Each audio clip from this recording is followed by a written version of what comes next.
Magandang araw po sa inyong lahat. Lalong-lalo na palagi sa ating mga sambayan ng seafarers na nasa lupa at nasa onboard.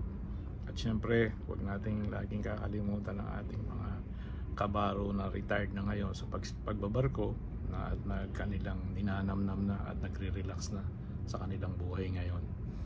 At huwag nating dapat kakalimutan din dito yung mga maritime students na one way or another will change us pagdating sa pagbabarko in the future. Kaya kailangan alam din nila yung mga masiselang issue na nangyayari ngayon sa industry. Captain Ed Flores po, at may tatalakayin na naman tayong isang maselan dito na issue, na pronouncement ni Senator Tulfo. Pero prior to that, kape muna ho ako. Ito po yung issue nung namatay na seafarers. Mga namatay na seafarers, 3 yata yun, pero yung naging prominente yung kay O.S. Bobiles, kasi nagpunta yung tatay niya kay Senator Rapi Tulfo sa programa niya. Kaya ito yung tatalakayin natin today, kasi mukhang di na naman maayos itong mga sinabi ni Senator Tulfo. Pero prior to that, pakinggan nga natin yung kanyang mga pahayag doon sa Senate hearing.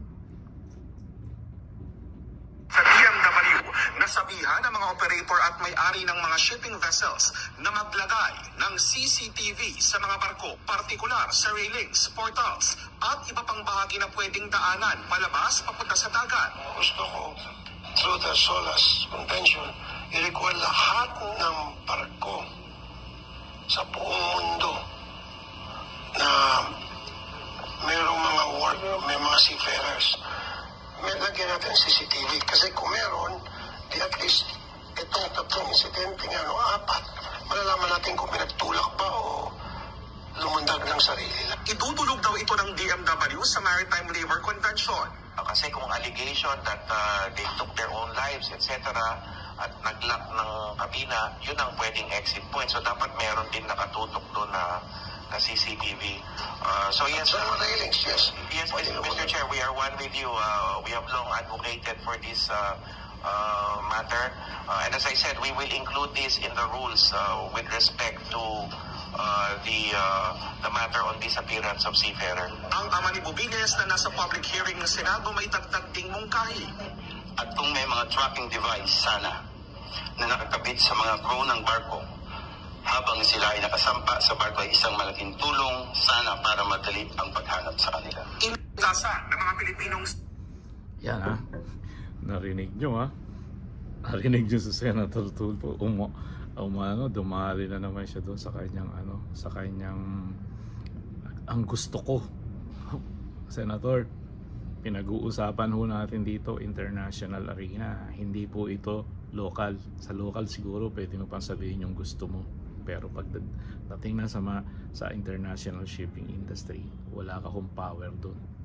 Opo, kaya nakakatawa. Tapos yung sinabi na dapat i-recall lahat ang mga barko na may seafarers, ibig mo sabihin pababalikin mo sa puerto para lang lagyan ng CCTV? Hindi po mangyayari yun, sir.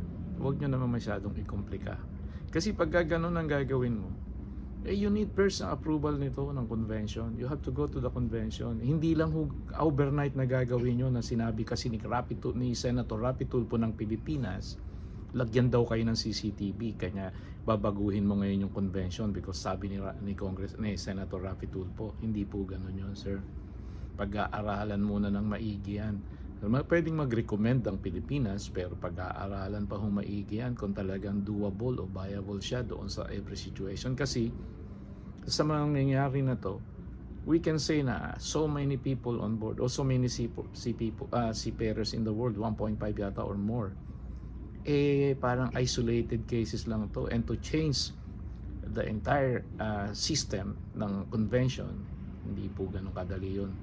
At saka wag ho niyong sasabihin nyo nakakatuwa ho kayo doon. Nakakatuwa ho kayo yung ang gusto ko, nakakatuwa ho yun. Wag ho. At sana din yun, sana sinabi nyo ho yun sa Marina, sa administrator ng Marina, sa office of ng STCW office na makipag-communicate sa convention. or sa IMO, Secretary General, or yung DFA tutulong din kasi kasama rin sila dyan sa ano na yan, sa usapan. Pero ang DMW po has nothing to do with this. Opo, kaya parang nag-uusap-usap kayo na hindi niyo pala alam kung ano yung pinag-uusapan nyo. Pasensya na po kasi medyo nadi-disappoint ako doon sa punto ng usapan na palalagyan mo.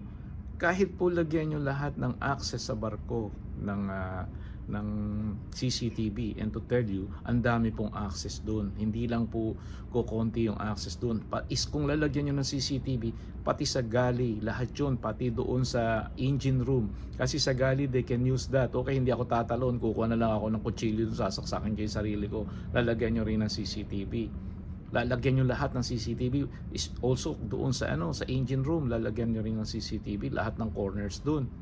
Kasi lahat ng corners doon pwedeng gawing ng crime na sinasabi nyo. Pero ang punto ko dito hindi po dapat na gawing issue yung CCTV. Kahit lagyan nyo yun paano kung i-off nung magpapakamatay o nung kriminal, i-off niya lang yung CCTV. Alam niya naman ng location. So hindi po tama yung mga suggestion na yan. At saka sir, wag naman yung gusto nyo. Nakakahiya ho yun. Nakakahiya. Kailangan nyo po na ang right agency to deal with that, not a senator.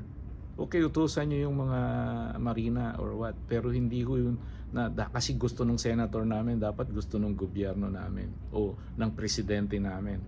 Pero you as a senator has no power to do that.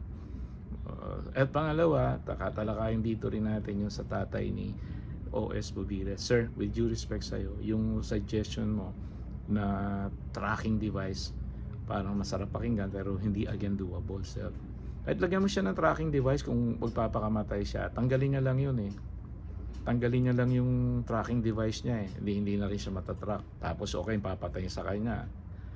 Di tanggalin lang yun wala na rin. Hindi na rin siya makikita.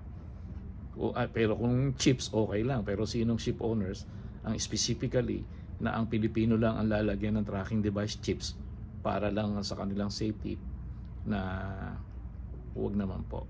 Wag na ganung suggestion. Hindi po siya doable, sir. Oo, wag na lang natin patulan yung ganung suggestion. Kasi madadali hong gawin yun lalo na yung CCTV. Ang dali hong disable nun pag nasa onboard, lalo na alam ng mga seaman yung gagawa ng krimen o yung magpapakamatay. Lalagyan mo ng ganun. O kaya for example, nagpakamatay ngayon siya o namatay siya sa loob ng CR. Paano gagawin natin doon? Tsaka marami hong barko, yung portholes nila nasa ship's hull na ganun, walang railings. So saan mo ilalagay yung CCTV? At tsaka di abot na abot yun ang baba ng mga kabina. Kung may gagawang krimen doon, sinira na lang yung CCTV na yun.